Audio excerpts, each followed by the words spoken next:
Handa raw makipagtulungan si DPWH Secretary Vince Dizon sa investigasyon ng NBI sa umano'y mga irregularidad kaugnay sa mga ginastos ng Pilipinas para sa Southeast Asian Games noong 2019.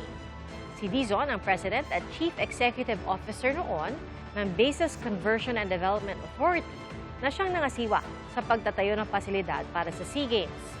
Ayon kay Dizon, malinis ang kanyang konsensya at tinawag na pang-world class ang mga itinayong pasilidad.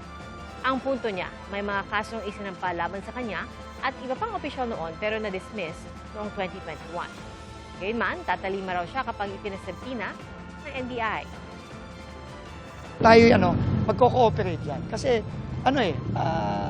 malinis ang konsensya natin at naniniwala tayo na napakaayos ng mga facilities na yan at napakaayos ng pagkagawa.